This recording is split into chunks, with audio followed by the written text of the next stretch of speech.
And everything is getting used to a new screen. Gotta love new screens. Here we go.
And welcome to another exciting episode of The Energy That Surrounds Us. I'm your host, Michael. And for those of you who are listening to us on the radio station, I realize you are not getting tonight's show because I thought I had set up everything correctly as I got a new computer, and unfortunately it's saying I didn't. So I will get that fixed as soon as possible so we can air live to the radio station, but it will be given to Jeff for replay, so you will be able to catch it in the replay. Now, with that being said, it is my pleasure and blessing to give to you all a gift of this guest who I was a guest on her show last month, was it? So it's we're doing kind of what's sometimes called in the podcast world what is it? Flipping the switch, switching sides. So with that being said, I'm going to stop rambling and I'm going to turn it over to the one, the only, the amazing podcast host, Kat Ward. Oh, thank you so much, Michael. That was a great introduction. I'm so happy to be here. Thank you. Thank you for coming on, and thank you again for having me on your show. Oh, it was a great pleasure. So, for those who may not be aware, can you tell some about your show and yourself? Yeah, well, first of all, I'm Kat Ward. I'm Canadian. I'm originally from the East Coast in New Brunswick. Now I live in the Ottawa Valley in Ontario. I'm a paranormal investigator, kind of on hiatus right now. And I'm also a paranormal podcaster, and the show's called Paranormal Heart Podcast. And I speak with all kinds of people. When I first started my podcast, I used to think paranormal was only ghosts. But I quickly learned that that was not the case. It can be aliens, it could be UFOs, cryptids, the list goes on and on. So now I have a whole bunch of different topics that I cover. I love how we had that in common. I was the same way. I was thinking paranormal podcasting, everyone's going to be talking about the same locations, the same ghosts, and then realizing, oh no, paranormal covers so much more. It sure does. Yep. So what is the goal and where did the name Paranormal Heart come from for your show? So I can't take credit for the title. A dear friend of mine, John Mallard from Ottawa, Newfoundland, he is also a podcaster. When I decided that I was going to start my own show, names. It was really tough. I didn't know what I wanted to talk. I didn't know what I wanted to call it. I was thinking maybe paranormal talk, but that sounded too. It's like it just sounded like so many other podcasts. And then John came up one day and says, "Well, you like the paranormal. You have a love for the paranormal, and you love speaking to people. So why don't you call it Paranormal Heart?" And I thought, "Oh yeah, I really liked it. So thank you, John." That's great when that happens. And my show, kind of same with yours, is I had come up with one title and we did 6 months of under that title. And my co-host at the time, Carla Norris, who has her own show right now and is doing great over there, and I'm so proud of her. But we were talking and going, we got to rename the show. We got to rebrand and everything. And I think we had originally said something like the energy around us, and then somehow it morphed by accident, so to speak, to the energy that surrounds us. And I was like, I kind of like it. And then it's like, as I'm sure you're used to when you're saving things, realizing titles get too long, so you abbreviate. And so I was like, well, this abbreviates nicely down to TETSU. And I was like, what is Tetsu? Because it sounded familiar, and found out it's the Japanese word for iron. So I was like, that's cool. Oh, yeah. I years ago, I used to play Dungeons and Dragons, and it was so difficult for me to choose a character name. And I found it was the same way with my podcast. It's very difficult. I don't know. People have no idea what goes into a name, because all the good names, I'm sorry, are really taken unless you can find that little niche. And like Paranormal Heart is great. Thank you. Yeah, it's like I said, thanks to John. I think I don't know how many days we were trying to brainstorm to figure out. Okay, we got to give the show a name. And yeah, finally he came up with that, and I'm like, okay, yeah, I like that. It's different. Let's go with it. Yeah, and one thing I think the listeners might be interested in, and it's kind of my story too, is how did you decide to go paranormal investigator to paranormal podcaster to both a paranormal podcaster who still investigates?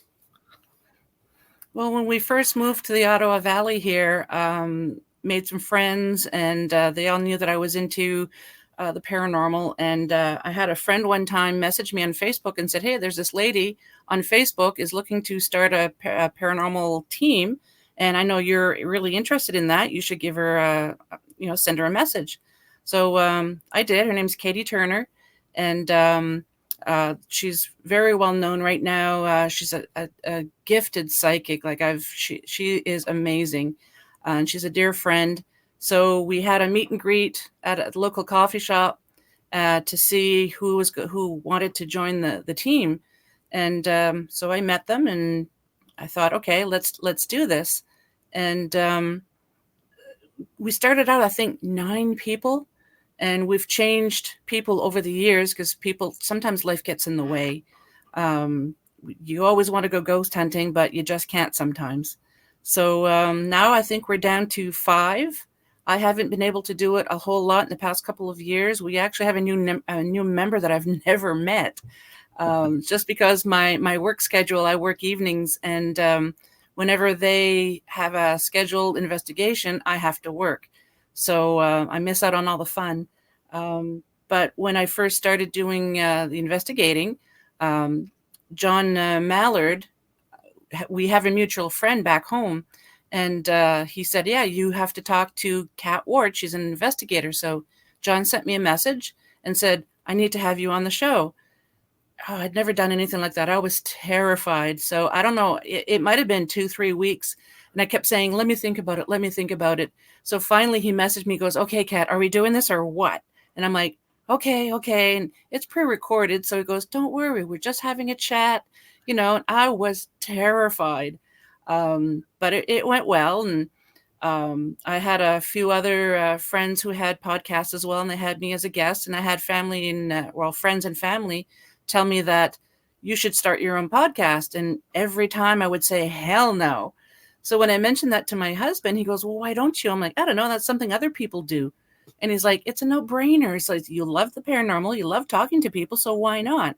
So I thought, okay, I think it took me a year until I started thinking about it, until I actually released it, because I wanted to make sure my audio was okay. But I finally got it because I didn't know what I was doing. So I had lots of great friends who helped me, who already had podcasts, like, again, John Mallard, Jim Mallard as well from the Mallard Report, and a few other people that helped me out. And the main reason why I wanted to do the show was because when we were investigating, I found that our clients, a lot of them would kind of have like a PTSD, because if it was a family, for example, that was having paranormal experiences in their house, one spouse would be experiencing something and somebody else wouldn't, and they wouldn't believe them. And it got to the point where the person who was having the experience thought that they were going crazy because the other spouse didn't believe them. They weren't experiencing the same thing, so they would stop talking about it.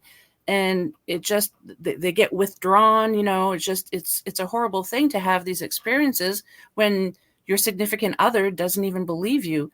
So, because I've noticed that after we would do an investigation, you would have that sigh of relief that somebody is actually coming in, somebody's believing me that I'm having all these experiences, and they're not judging us, they're not mocking us, they're just coming in here to try and figure out what's going on.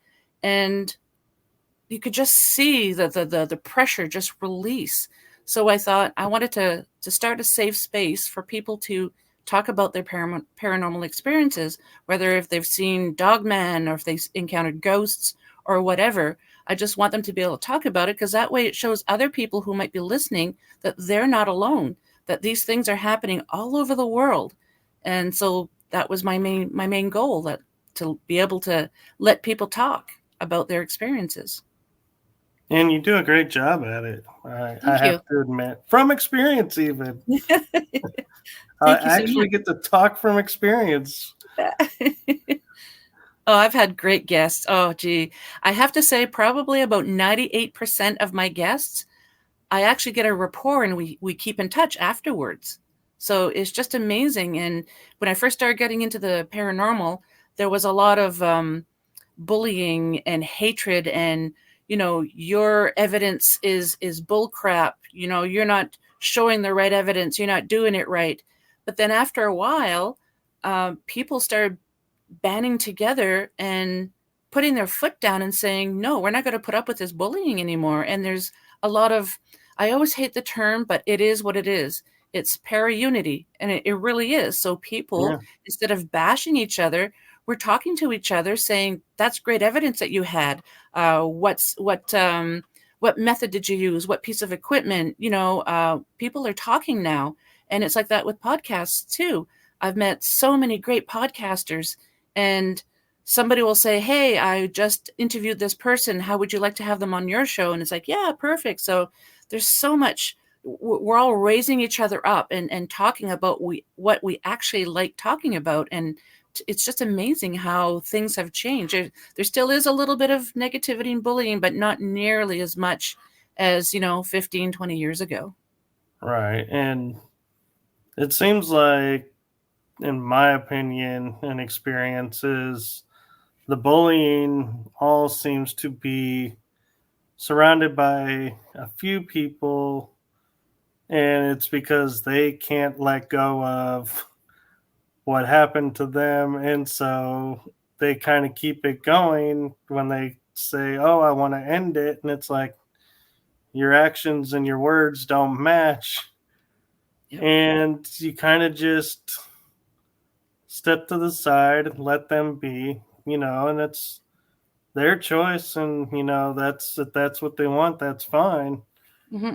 But everybody else is, like you're saying, getting together. And I have to say, being, into season 2, a lot of my guests I'm starting to get from locations I never considered before. And mm-hmm. networking is becoming more of a thing. And I love how people are now coming up to me and going, you're really great at this networking thing. And I'm like, I'm not the one who did the networking thing, though. That was like JB Noteworthy.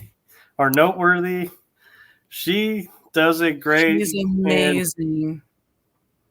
She allows us to benefit from her networking. And I loved how she asked me, like, who do you think I should have on the show? Because we had just met. I don't know who's on the show, who mm-hmm. has or hasn't. So I was like, well, here's 4 names. And she had all 4 of them on. And I'm finding now my ex-co-host, Carla, was on her show.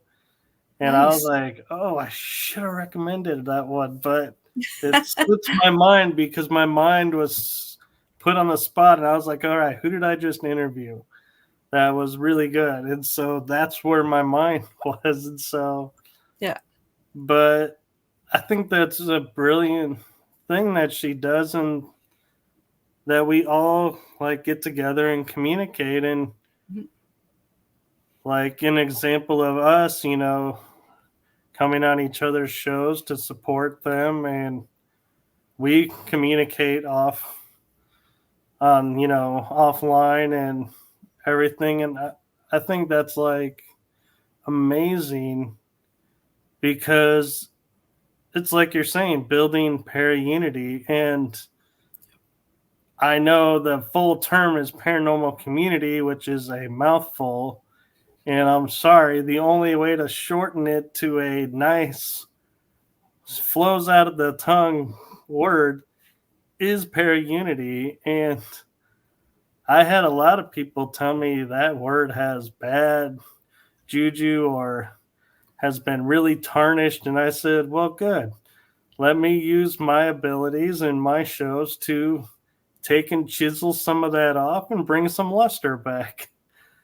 And it's like, I just decided, hey, if it is negative, let's make it a positive. I've never heard of it as being a negative. That's crazy, because it is the paranormal community uniting. So like, para-unity is just, that's what it is. Well, they were saying, like, people were saying, oh, I'm about para-unity, but then doing like you were saying, and then they would start to go, well, I've been in the field this long, and what you're doing isn't right and everything. And they're like, well, I thought you were about para-unity. So they were saying that's what tarnished it, is some of the people behind it. And I have to say, I've noticed a lot of people are now banding together and saying, hey, look, I know I may have been a part of where this went awry. I now, I'm here to say this is what we need to do. I'm willing to own my part and fix it. Let's move forward. And I was like, that took a lot of guts to do, because a lot of people don't like admitting they're a part of something that may not be in the best of light at the time. Yeah. I have a dear friend, Al Santariga. He's also known as the Squatch Father.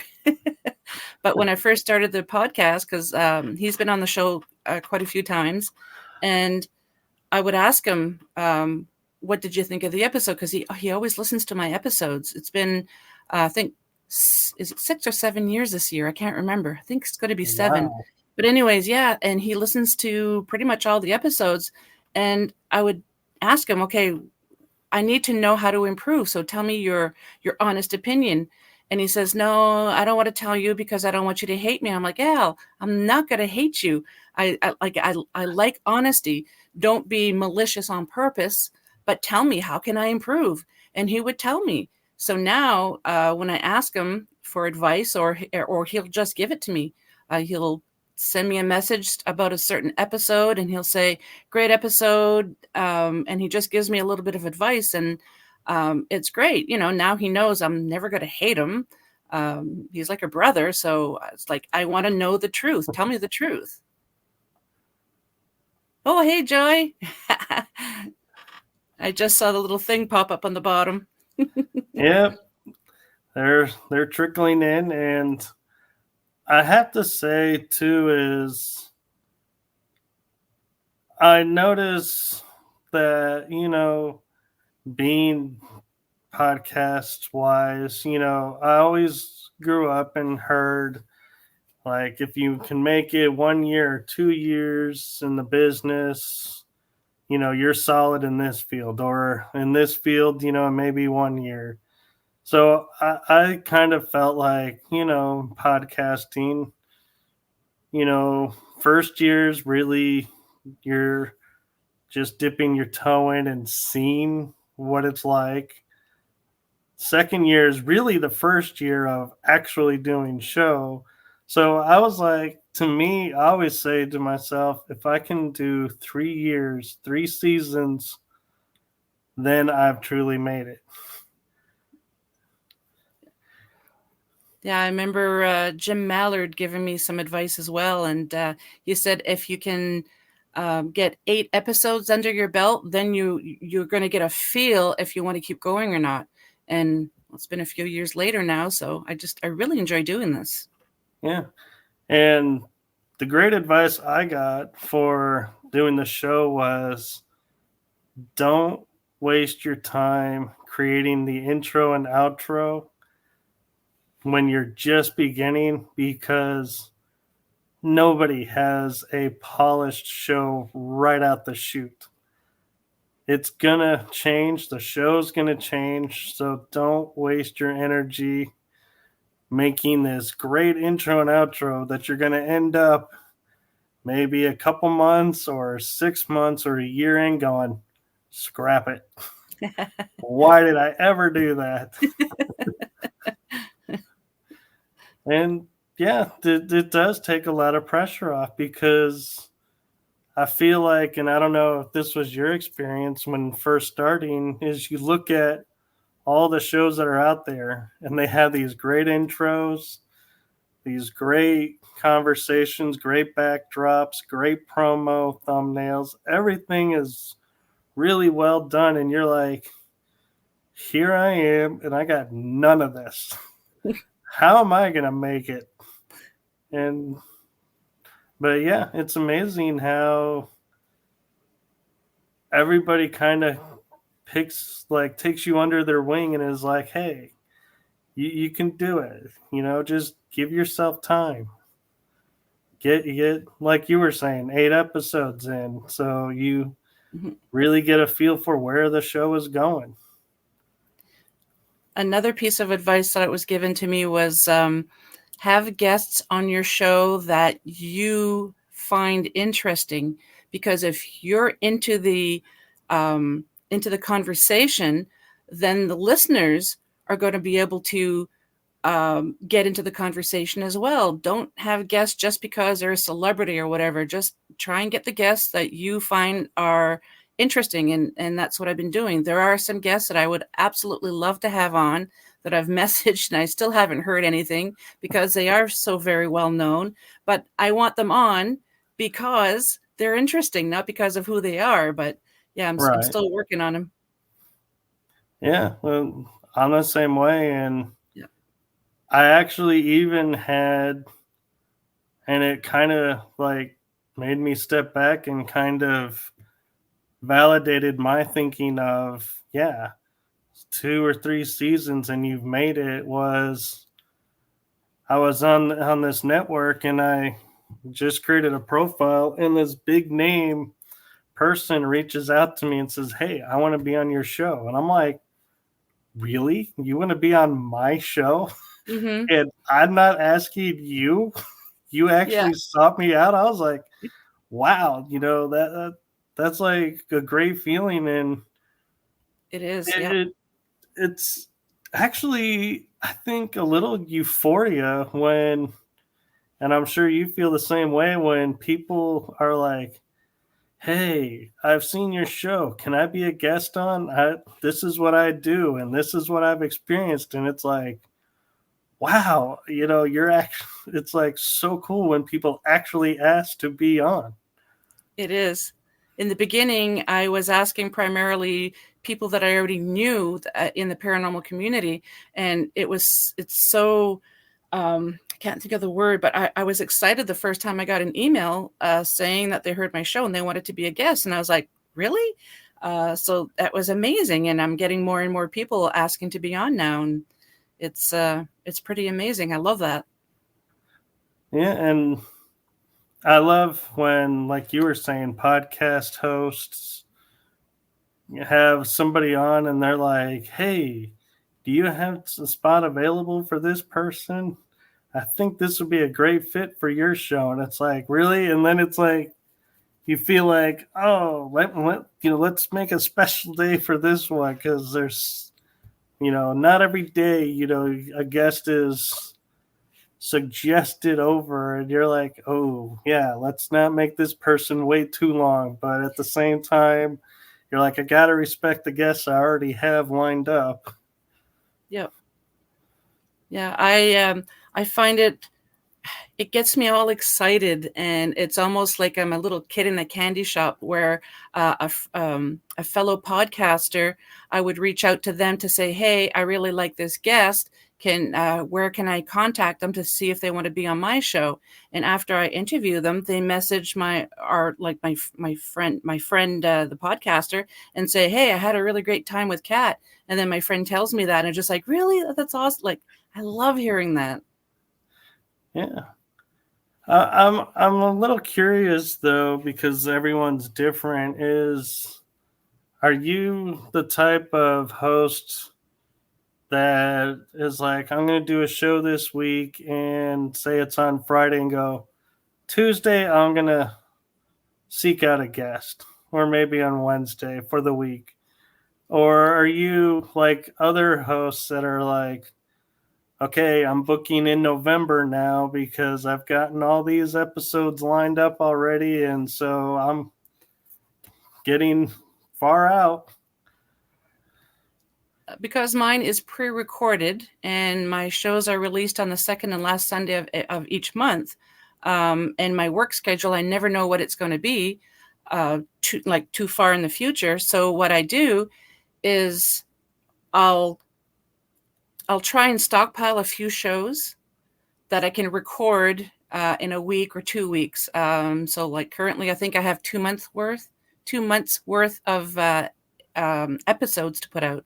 So I just have to edit and put them all together, and then I can put them. What's the word I'm looking for? You can Put them in put them on, rotation for filler.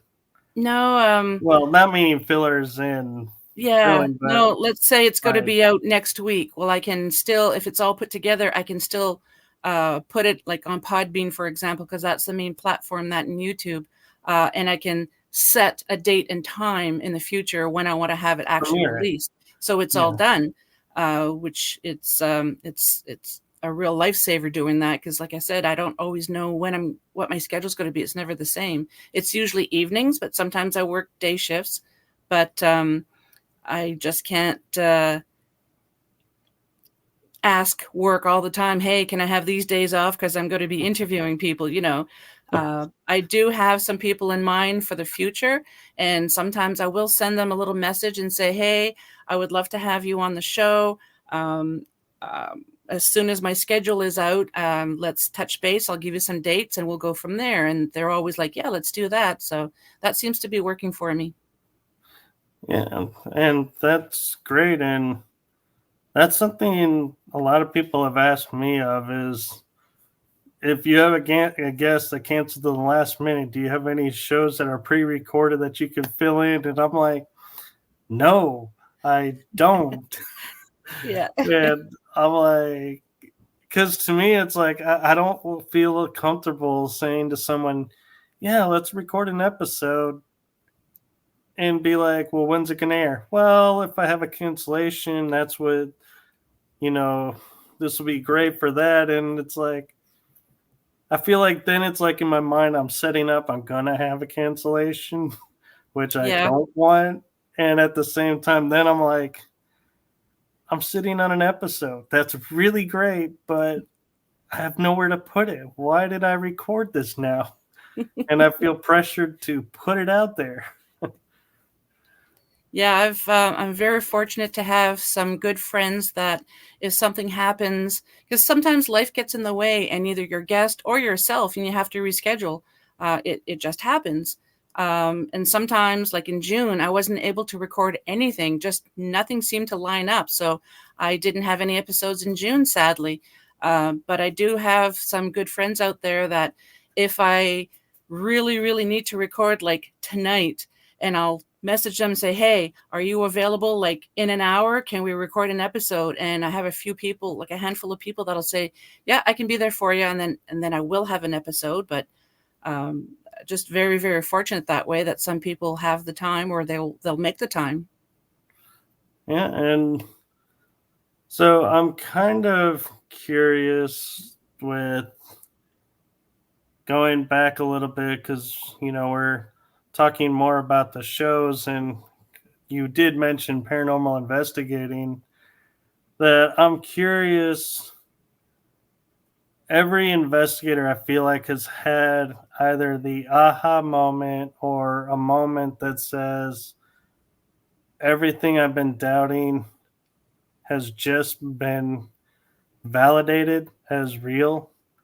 And so I'm wondering if you had that experience and if you can share some about it. Yeah, I have to say, my very first investigation with the team, it's called Canadian Supernatural Research Society, CSRS, because it's a mouthful. The very, very first investigation that I did, we were doing a residence. It was an older gentleman. He was 94 at the time, and he was having activity in his house. One of the team members knew him. So she said, yeah, we'll go to your house, and this will be our first investigation as a team. So you get to know each other and everything. So Katie and I were in the main bedroom, and the spare bedroom was next to it, and that's where the rest of the team was. And we would ask, could you give us, like, say, 2 knocks to let us know you're there? And we get 2 knocks. It's like, okay. And then we'd say, okay, maybe it was one of the team members in the other room that was messing with us and heard us say that, so they knocked on the wall. So then we'd say it again. Could you give us like 3 knocks? And then we realized the knocks that we were getting, because we kept changing the number of knocks every time we asked, we would get those number of knocks, but they were from the other end of the room compared to where the team was next door. We were so excited. We were like, again, like kids in a candy shop. We were so excited that we got the number of knocks that we asked for each and every time. And it wasn't from the same wall that the team was from. It was at the other end. So for me, that was the very first time going out as an investigator, and I actually got something, and it was so exciting for me. And I think that's going to be the investigation that I would probably remember the most. That's really cool. And I know we all love the paranormal for our own reasons, some for the afterlife, some for the history, some for just valid, just to see what's out there, just pure curiosity. So, what is your passion drive into the paranormal, and kind of what sparked that passion? Probably what sparked it was at a very young age, my very first paranormal encounter that I had. So I grew up in a small town in New Brunswick called Dieppe. My parents and I lived in a 3-story apartment building. We lived on the top floor. So each floor was one apartment building. And when they first built the building, it was heated by a coal furnace down in the basement. But by the time we moved in, it was converted to electric heat. So it was a very, very old building, very creepy. It just had a creepy feeling. And I encountered the Hat Man several times. So we lived in the apartment from the age of about 5 to about 13. And it wasn't every night that I saw him, but it was often enough that I'm 57 now, and I'm still think about all those experiences that I had in that apartment building. But he wasn't the tall one. He was a short one. He was about 4 feet tall. But I would scream, the man in the closet, because I had a big walk-in closet. And I would scream bloody murder to my parents, the man in the closet, the man in the closet. And they come running in and they'd say, there's nothing here. You know, there's just your dream. It's like, no, he's here. Like he was like a 3D person. You know, he was solid, but it was a shadow. I didn't see any features or anything like that. And very, very creepy. And I remember one time my father taking me into the walk-in closet and saying, see, kiddo, there's nothing here at night that's not here during the daytime. And that kind of backfired on him because I said, you mean he's here in the daytime too? So I was terrified of my bedroom day and night for the longest time. So when I said that, he's just like, oh, he's trying to help me say, see, there's nothing here. And it, like I said, it just backfired on him. That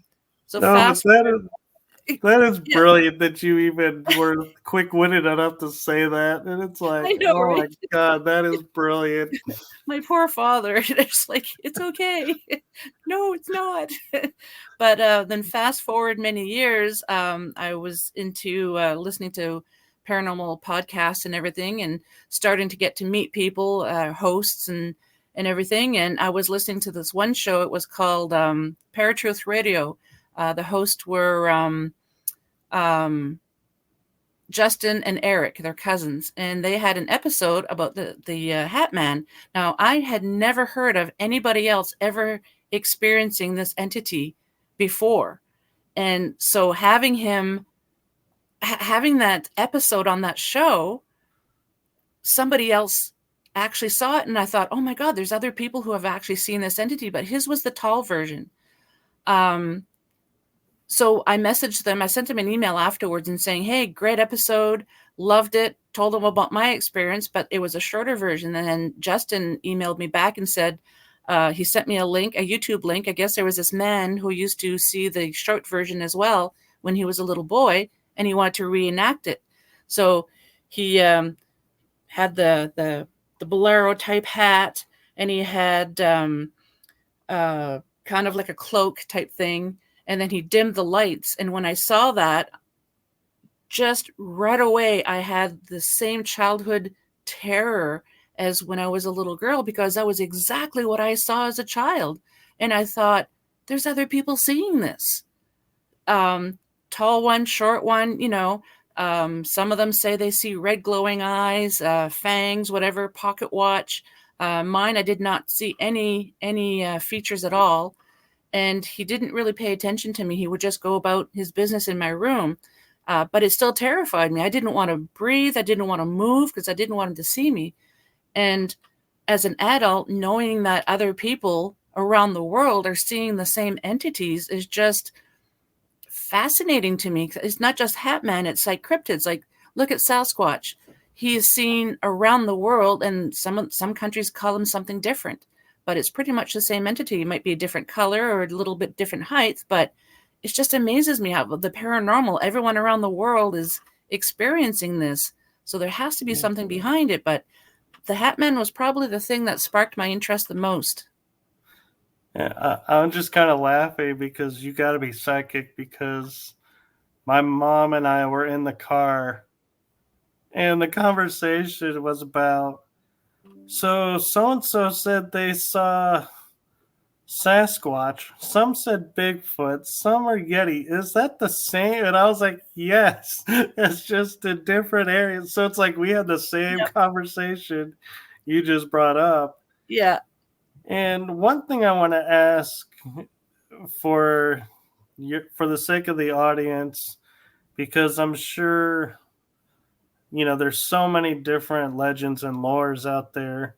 When we're talking about the Hat Man, whether short or tall, does that make a difference in the legend and the lore? And what is your take on what the Hat Man stands for? Um, that's a really good question. So I recently had two dear friends that are gifted psychics, because I asked them, I said, look, the Hat Man has never left my mind all these years. I still think the apartment building's not there anymore, so I would love to go back and investigate the building, because I still have dreams of that building, and there's just evilness coming from the building. So these two friends of mine said the short Hat Man, at least for you, was a protector. And I thought, oh, that is kind of interesting, because he never really approached me. He was just kind of looking around the room. So if there was something negative in the building, maybe the Hat Man was there to protect me. And being a little girl and not understanding that just terrified me. But from what I understand, the tall one seems to be very, very negative. A lot of people have very negative experiences with the tall one. The short one doesn't seem to be as well known as the tall one, but I haven't personally heard a lot of people have very many negative experiences with the short one. So it makes me question, are they the same? I'm going to say species, for lack of a better term. Is the tall one different rank or something compared to the small one? Is the tall one there to scare people and eat your soul type thing, or is the short one there to keep the tall one away from you and protect you? So I am doing some research on that, but so far it seems like the shorter one isn't as negative as the tall one. Now, if anybody's in the chat, if you've had any experiences with the short one, if it's negative, please let us know. And I sometimes will get information like downloaded to me, like just like images or thoughts. And as you're describing it, the thought that popped in my head was when you were saying maybe they're the same race or beings or however you want to look at them. But I started looking at it and being shown they all start as short, and as much negative energy and fear that we generate, they get taller. And then they can only absorb so much. Yeah. And so, that could be interesting to look into is the Hat Man really is a protector, but as he's absorbing all the stuff to protect us and keep us safe from and try and keep us calm, are they turning into these tall ones and not know how to get rid of the negative energy they've absorbed? That's a good take. I like that. I don't know. But I like that. I'm going to have to do some more research on that.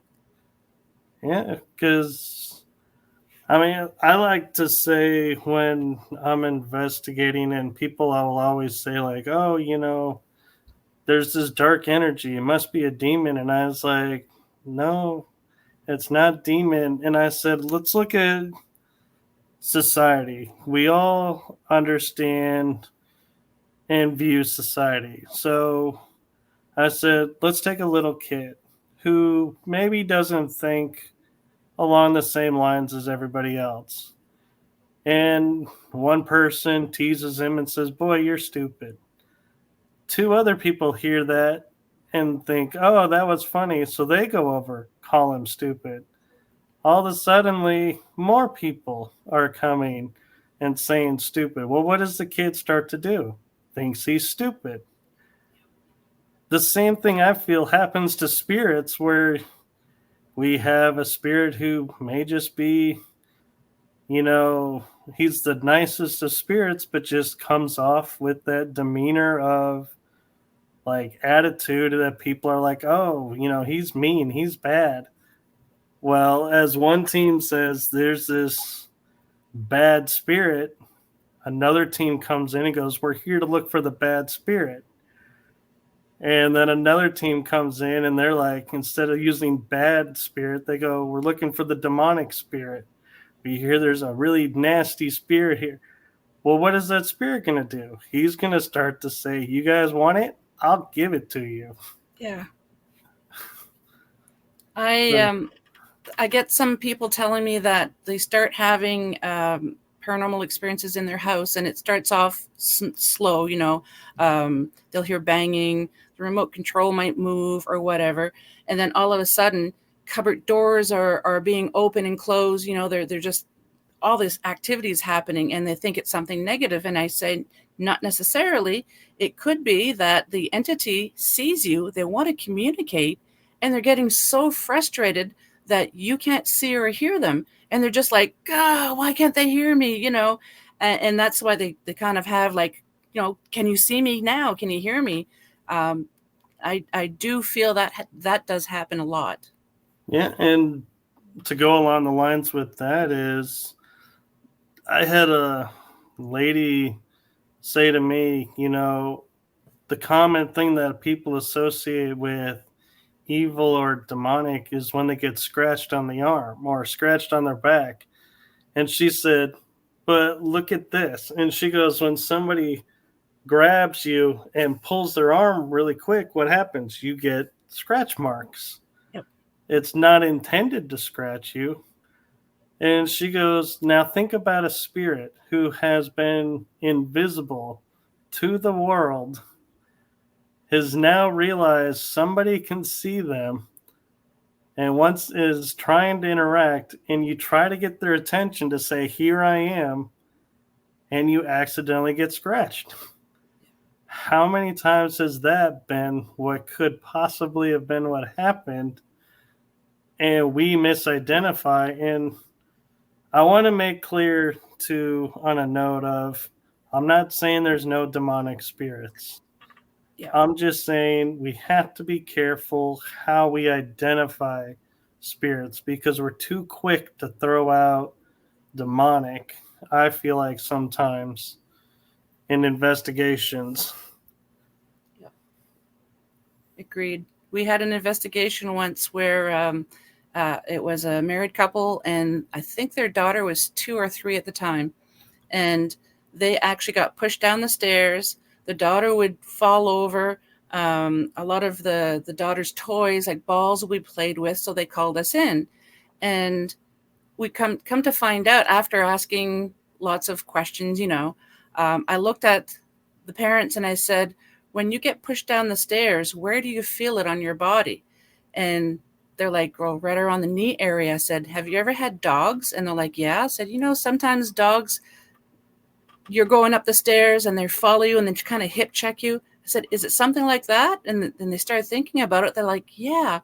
Come to find out, that building had a fire. I don't remember how many years prior. And a woman and her dog had passed away.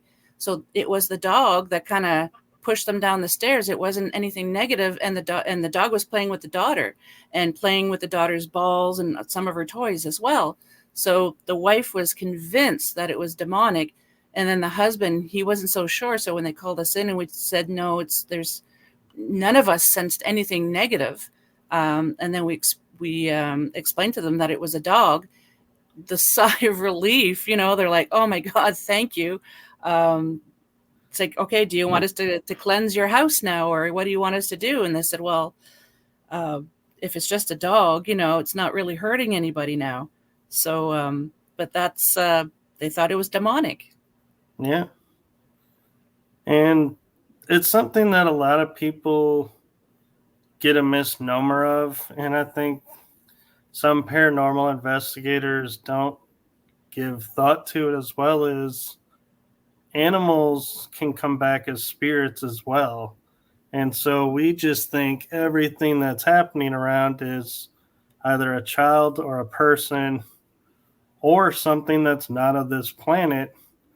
But we don't ever stop to think what animals are around or were here, because like possums get killed on the road. They could be around. There's no way to say, some of the things we hear aren't animals trying to, just say, I'm here too. Don't forget about me. Mhm. The So, scratching on the walls that you hear aren't necessarily something evil. Maybe it's just an animal. But like you said earlier, we're not saying that negative entities do not exist, and it doesn't happen, because it does. But you just have to be able to ask the right questions and do a little bit of more digging. Do some digging to find out what's going on with the events that's happening. right. And Paula Rodriguez out of Arizona, she's a paranormal investigator, says, Hi, to Paula. me, it can be the intent as well. One person can go looking for a negative spirit, but then another person may go in knowing what the rumor is, but yet going in with caring, nurturing intent, and sees there was never anything negative there to begin with. It's just the intent of what you're looking for. Not sure if explaining that right. You did, Paula. You did, yep. Up, and she says hello back. Arizona meet Canada. Canada meet Arizona. There you go. Hi. But yeah, and to go on a little bit of and expand on what Paula is saying is there is a theory behind, going in blind to locations, but there is also the theory of knowing what you're walking into. And you have to be careful of what hype you get into, because if you say go into a hotel and your mindset is, okay, this hotel was around in, say, the 1800s. It was a violent time in this area, so there's going to be violent spirits. Well, you may be calling in violent spirits that were never at this hotel. Yep. And you have to be aware that a lot of times your thoughts are creating portals, and your thinking is kind of doing ritual work when you're focusing so much on, okay, I'm going to encounter this kind of spirit. Am I going to be okay? How am I going to handle this? Am I going to be able to, stand my ground against this dark entity that's supposedly there? And all that buildup that you're creating within yourself, trying to mentally prepare yourself, I feel like you're opening doors for things to come in, but we don't realize we're doing that. And so therefore we don't ever close those doors, nor do we ask those spirits that came to leave and close the doors. So we have to be careful when talking about what preparing, for what's coming, because everything we do as paranormal investigators, even as podcasters or just experiencers or enthusiasts, all has a cause and effect that I don't think we give a lot of thought to. Totally agree. And let's see, Linda Judd is saying, there Hi, have Linda. been many stories that I've heard where negative spirits retract away from positive people. Yes, that's true. That they do that. I feel like, and Kat, you can chime in too on this, is there can be a negative or dark spirit there, but when you are standing in light and love energy, it can't be in that presence. So it will leave. And in essence, kind of free all the spirits that have maybe been trapped there under the yoke of that energy. But yeah, so the energy you bring in does affect the location. Yep, I totally agree. There was a couple of times a few years ago that I was supposed to go on an investigation and I wasn't in the right frame of mind, and I had to tell the team, I'm not going. I have to sit this one out because I'm just not the right frame of mind, and I don't want to bring something dangerous to hurt us or our clients. So you guys go ahead. I'm sorry I can't go. And but yeah, there's a couple of times that I've backed out just because I didn't feel it was right for me to go at that time. Yeah, I agree. And Woo Writers DG has a question for you and I guess, is what happens when an entity that is a top of the hierarchy chain of command of darkness attaches to a person, and the process different when trying to bind that entity and get rid of it? So I think what he's saying is when you're clearing and removing energies, and that's in a way binding it, that's a Wiccan and pagan term, is, can it attach to whoever's casting the protection for the area? And I feel like the answer is yes, it can, but that person has people around that are aware, so it won't be able to attach for long as everyone's paying attention and recognizes the signs. Totally agree. Yeah. And that's one of the reasons why I know I'm guilty of doing it. And I don't know if you are, Kat, but going off and investigating alone a location is not advisable because you won't recognize if something attaches to you right away, but somebody else will. And so I say I'm guilty of because I may be with a group of people, but I may go off on my own for a while and come back to the group and finish out the night because I feel something calling me or saying, hey, you need to come over here. And so I'm not saying I go to, say, a haunted location all by myself for the night. No. It's just a small little part of the investigation. So, yes, I know, Paula, it is considered a no-no. Yeah, I don't think that someone should investigate by themselves, not only because of what you had just mentioned, that you're not going to recognize the signs if you're being attacked spiritually, but there could be physical dangers. Like there might be, like, say you're in an old abandoned house and there's a hole in the floor and you fall through. There's no one there to help you get out. Just things like that. So I think there should always be the buddy system. Right. And Linda Judd has an interesting question for us on a side topic of the paranormal, so to speak. And she says, was just listening to a show on astral projection. So that brings the question. If you astral project into a place that has a negative being, will it also back away from the positive astral projector? That's a good question, and I'm not quite sure how to answer that. I know, because part of me wants to say yes, but then the other part of me is like, you're in his home, and anything is going to defend its home. Yeah.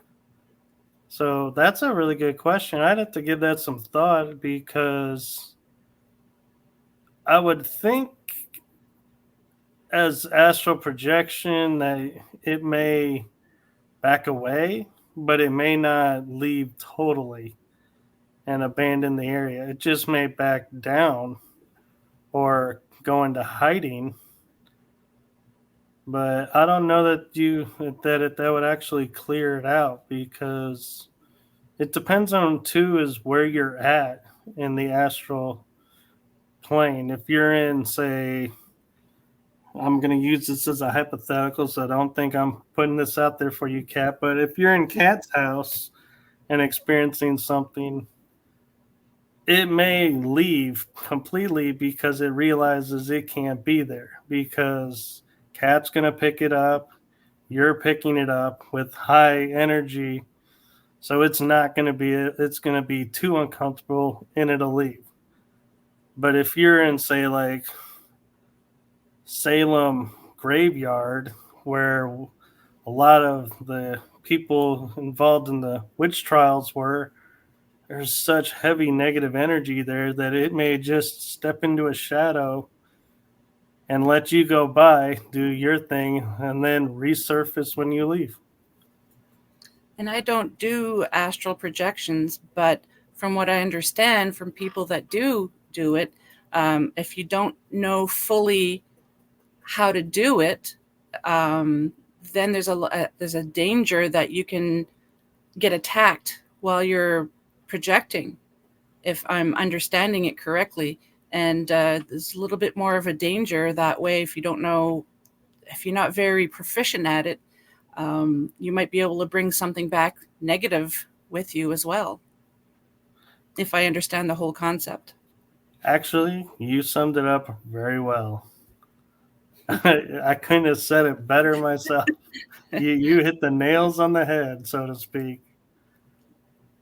Paula says, Tombstone, very similar to having a lot of bad energy, but yet a lot of positive energy. And Tombstone's an interesting case to me because if you're a fan of the Earps, you're going to have a positive feeling to it. If you're a fan of the Claytons and the Outlaws, you're going to have a hatred of the city because how it's been, deemed. And so it's a matter of perspective. So, yeah, that's another factor that we don't think about is our perception builds filters that affect the energy of the room. I'm sorry, my dog's going off. Oh, that's okay. I think mine are around here somewhere. But I just noticed a little bit over the hour. Do you have time to go a little bit longer? Oh, yeah, I have time if you do. Okay. Sorry, I'm going to be rude here for a second. I'm just going to text my daughter to come get the dog. Oh, no, you're totally fine. My dogs love to come from another room and bark at as loud as they can. They're all the way from point A to point B out the door.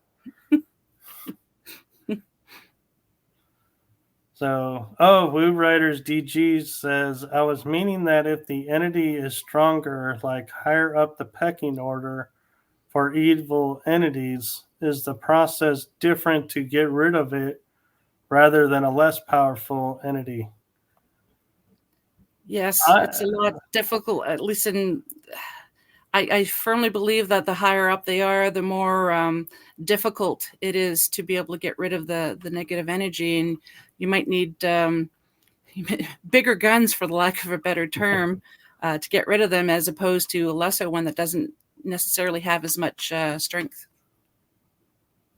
Yeah, and two, I'm going to answer it a little bit differently because I'm going to say it's our perception that creates this pecking order.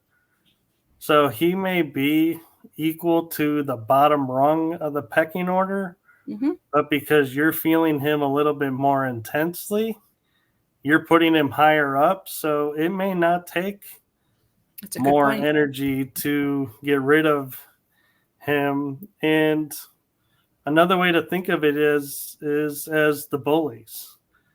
We were talking about bullies earlier in the paranormal field, but spirits, I feel like a little bit are the same. Is as long as you're willing to allow them to push you around, they're going to do it.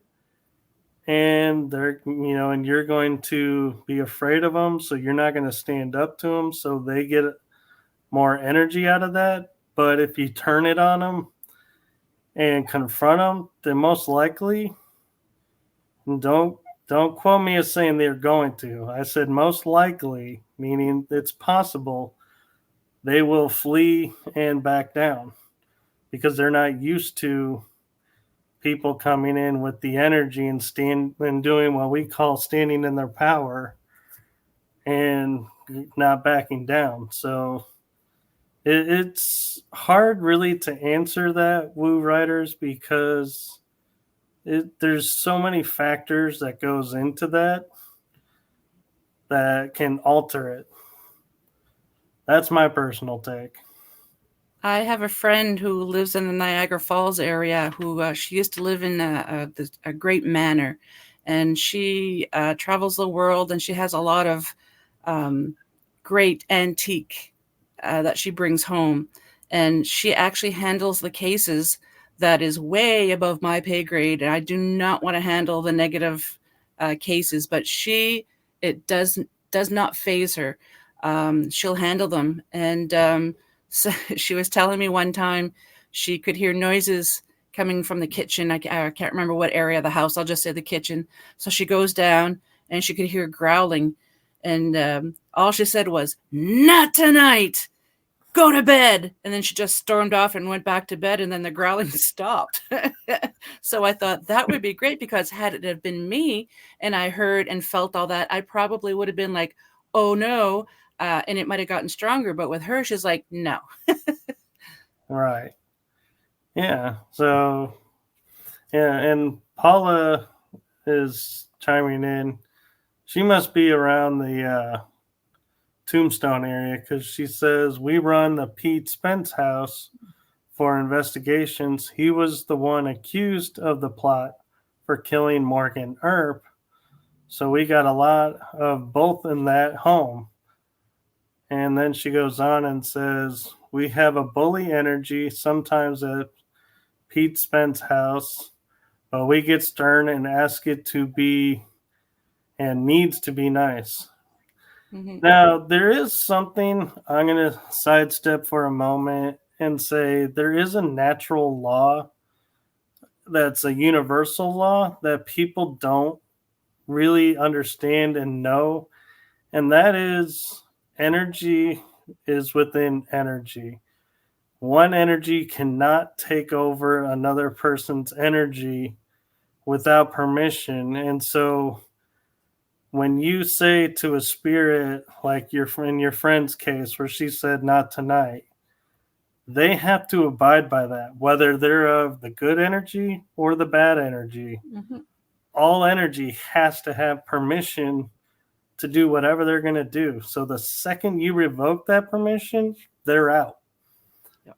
And so that is something I'm not sure a lot of people really understand, and also need to understand that there is a difference of, like your friend sternly said, not tonight. So it backed off and left because it knew its permission was revoked. But like you were saying, being uneasy and saying, well, oh boy, and going, not tonight, it'd be like, you don't mean that. That's just empty words, and it'll stay. You have to be 100% no doubt when you make the declaration, because then they cannot be there. I often tell clients, if they're parents, we had this one lady, her and her kids were being terrorized, and she already had one or two teams already go and investigate, clear out the place, but it kept coming back. So finally I told her, I said, your babies are being terrorized. You have to tell these entities they're not welcome. This is your home, and they have to leave. So she says, okay, you have to leave. I'm like, no. Use your mom voice. Tell them to leave because your babies are being terrified. I said, you have to have the intent, like the feeling, like you have to tell them, I'm the boss. You're gone. And finally, she's like, she used her mom voice, and we didn't hear, because we like to keep in touch with our clients afterwards. And last I heard, this was quite a few years ago, that whatever that entity was never came back. And I said, if ever you have that again, use your mom voice. Yeah, and I love how you keep in touch with them, because I think a lot of people just go in, investigate, move on and don't ever give thought, especially with it being a residential. I feel like you have to keep in touch with, because you never know. Somebody could have a bad day, and that bad day can open the door for something. Yeah. And it may be the same thing, or it could be something worse, because the emotions in the room are completely different now. Yep. Linda Judd says the more energy you need to use to overcome fear, the less energy you'll have for projecting love. I'm not so sure about that. What exactly are you meaning, Linda? Because I'm not sure I'm understanding you right. Because the more energy you use to overcome the fear, the more loving energy you're going to have, because that's the energy that overcomes the fear. So I'm not sure if I'm reading your comment right or not. If you could let us know.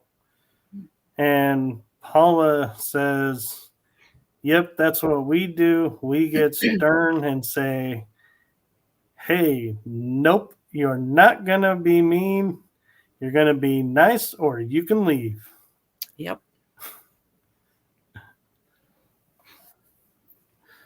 So I'm kind of curious, Kat, is there a location in Canada that you ever feel like, or could be in the US, but do you ever get like locations that people talk about, or maybe you come across a claim and research and you're like, ooh, I gotta go there, and something just starts drawing you in and you're like, oh, I got to get there at some point?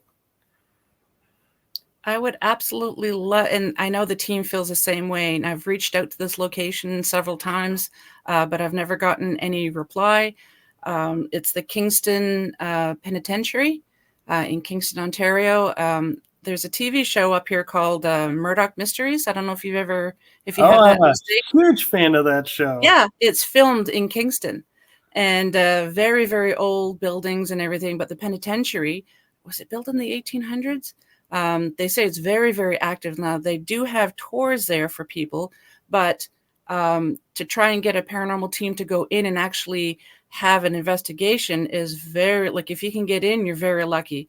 And I think the first time I sent an email, this was just when COVID first started, and they said, right now, we're not having anybody come in. When COVID is done, contact us again. So I contacted them again, and it's like, they're not replying to me. It's just like, really, like, we really want to go in there. Like, I would absolutely love to go there.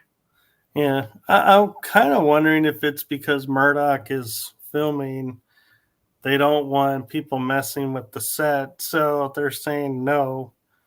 Maybe, yeah. Because they film all year, I think. And because it's always like different weather conditions and everything. And I'm pretty confident they're not creating like rain machines over to make rain. They actually are waiting for rainy days for those episodes. I'm not But sure. Yeah. But I know, it is Canada. Wait 5 minutes and the weather's going to change. true. And I used to be friends on my old profile with the two head characters of Murdoch Mysteries, and Really? I haven't been able to get them to friend my new account. And so I was like, man, if I could, I might, build rapport with them and maybe drop a hint, say, hey, have you ever thought about, this? I have a team in your area that'd love to do this. And they're more than welcome to come with us too. Oh man, if they did, I would be on the first flight to Canada to join you. I would definitely contact you and say, oh my God, you have to come up. Yeah. Linda responded with, all thoughts are welcome. I may not have the same experiences. So, what's your take on her Oh, she says, if a person gets spooked, it says to me that there is some pocket of fear that got touched. True. Yep. Do you want to answer that one or Um, expand on it? no, I just think that you have to go in. How can I word this? I don't want to say guns a-blazing. That's not the proper term that I'm using. But you have to have confidence in your abilities and try not to let the fear get to you, because we are human and fear does happen a lot. But if you can get past that fear, I think that the positive energies will help to negate the negative. Yeah, and Linda, I think something that I've learned over the years that may help answer your question is fear is not something that ever goes away and is something that is bad. There are good fears, like, the fear of putting your hand on a hot stove Yeah. is a very good fear because it helps you from getting injured. But when you get spooked, I don't think that in that moment the fear is taking over. Now, if you get spooked and say run out of the building and don't ever come back, yes, I would say the fear won. And personally, I would think that person needs to maybe reevaluate their investigation style and skills a little bit. Yeah. No judgments, just a thought. But the true, I was always taught courage and bravery is the person who gets spooked but stands his ground and finishes what they started, does so in this case does the investigation even though they're spooked and afraid of what's there, being able to go through and do the investigation sometimes is the energy that we need to see, okay, there's nothing really to be afraid of like I was thinking, and you'll go into the next investigation with a stronger approach. And I mean, I cannot honestly say I'm 100% in no fear on any investigation, Mm-hmm. but I watch to see how I react to the fear. If that makes sense to you, Linda. And I don't know if that's anything you want to jump in on and give opinion on, Kat. I just want to mention that our team, countless times we've been fearful of certain spots in the location that we're investigating, but we're so curious to find out what's going on, and we want to help the clients that we're there for, that we push through it and try and figure out what's going on here. But yeah, there was one investigation in particular that we all drank lots of coffee before going, and well, we're all ladies, we all needed to use the washroom. None of us wanted to go use the washroom there. We'd walk up to it and we're like, nope, we're going to wait. And then after we were done, we went to the nearest coffee shop to use the washroom. But we just because we're investigators doesn't mean we don't get fearful. Right. She went on to say, that's a good point about bravery. Personally, I've more psychic experience than investigative. So I'm running into spirit versus seeking out.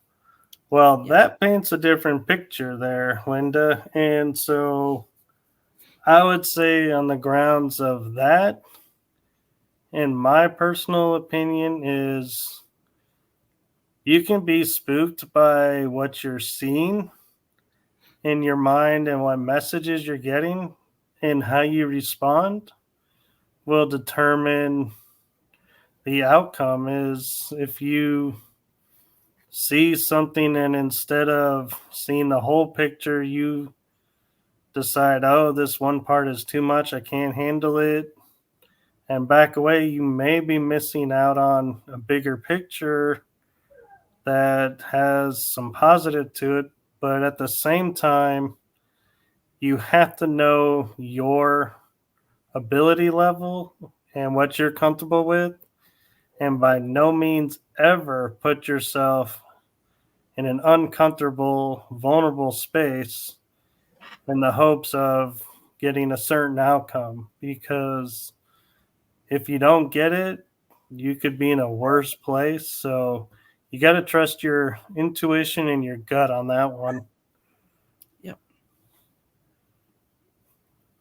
Willow agrees. There you go. Even the dogs agree. So, Paula says in Arizona, they actually have one location where they're actually afraid to go back. Oh, wow. Now, my personal opinion on that isn't that, afraid to go back out of fear. I think it comes from knowing what you're comfortable investigating. And so if this is energies you don't want to mess with, it's a good thing not to go back and to trust your instincts and don't put yourself in harm's way to exactly get your 15 seconds of fame of being the investigator who spent the whole night at this one location that nobody's been able to. Well, because there could be reasons. Oh, she says, yeah, I think that's exactly what it is. There you go. And Linda says, I'm adept at sensing negative energy, so I'm not worried about what to deal with. Well, good. So as long as you are comfortable, take on what you feel comfortable taking on. Don't ever feel like you have to take on more just because it's there. And I know I have yet to go on an investigation and be so uncomfortable I need to leave. I've never left a location or run out of a location. But I always preface that statement when I say it on interviews, or I'll say it now, is I have yet to experience being kicked out of a place because of the energy there or a spirit there. I'm sure someday I'll come face to face with something that I'm like, nope, I'm out. You guys have good luck. This is not something I signed up to deal with. So see ya. But I haven't had it happen yet. So, and everyone's different. Everybody has a different level of what they can take on and and what they're comfortable with. And knowing that, it's always nice to push yourself and try and find, where is that point of, hey, this is it. This energy is the energy that's too much for me to take on. So I'm going to go head towards that door. You head towards that door. We're good. And leave it that way. But yeah, I don't ever tell it. Yeah, go ahead. Sorry, go ahead. No, I was just, I think, getting ready to ramble on about not being the runner. The team, we jokingly have a code word. We're like, if ever you don't feel comfortable and you feel like you have to leave the building, the code word is Code Brown.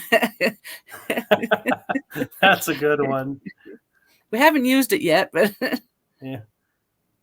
Hey, Paul, I'll try and find some time and come and check it out and see if it's a place where I can feel comfortable entering. And if not, I may be like you and say, hit the door and be like, nope. Well, this was fun. I'm glad I drove out here, and I can say I've made it to the door.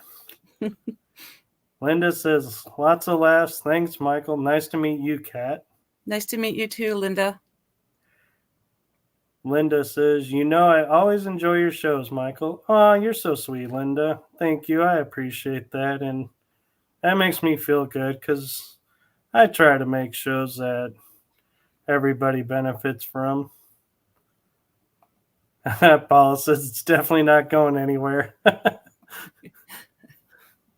And that, I know we're running out of time, but it brought up something that I think is kind of something that needs to be thought about is we always assume the energies or spirits that we're dealing with are attached to either the person living in a location or caretaking the location or the location. We don't ever really think about the land. Is it coming from the land? And the other thing is, could this have happened, say, 30 miles away, but your beacon is going off and doing this investigation? So it's like, hey, I'm going to go over there because that's someone who can help me out. Yep. It does happen, yeah. And just because, let's say, a building, maybe that's the very first building that was ever built in that specific location, and it's haunted, maybe it's not because of what happened at the location, but sometimes energies will follow an individual. So let's say somebody went to visit somebody's house and they spirit kind of piggybacked and decided to stay there. That can happen too. Yeah. Very true. And I got to put this up. Linda says, I have a hot card game of canasta waiting for me. Ciao. Linda, I don't blame you. Canasta is so much fun. So to make up leaving early, Linda, just get 3 canastas for us. Take care, Linda. And Paula, thank you so much for being a fan as well. And I appreciated you guys coming on the show. Paula was my first guest of the show under the name The Energy That Surrounds Us. So it was nice. Kind of cool to, what's the word for it? Well, I'll just go with premiere, the new show, the new look, everything. And we had great episode of looking at shadow beings that they caught and spirits, and it was a lot of fun. And I will be in touch, Paula, to see if you guys want to come back on again. But so I think we are getting towards the end of the episode, and you have a lot of experience like I do from investigating and podcasting. Obviously, you more than me in podcasting, being 6 or 7 years versus 2. But doing a great job. I don't think of it that way. I think of it as, helping each other. But I can lean a little more on you for advice, knowing you have more years behind it. But where I'm kind of rambling and stumbling to get to for some reason is, before I get there, Paula chimed in with, you got it. Thank you, Michael. Nice to meet you, Kat. I enjoyed the show tonight and was glad to be present. Have a great night to you both. Oh, thank you, Paula. You too, Paula. You as well. So, what is a golden nugget of all your experience that you would say someone who's watching this episode could benefit from? I think the main thing is don't get into your head. There's so many times that I've wanted to I've questioned myself. Do I still want to continue the show? Am I good at it? Do people want to listen? Are they getting bored? Don't get into your head. Just concentrate on the things that you like doing. I love talking to people. I love the paranormal. So I pushed through it. And it's been a few years now. And I'm so happy that I don't listen to those little negative voices.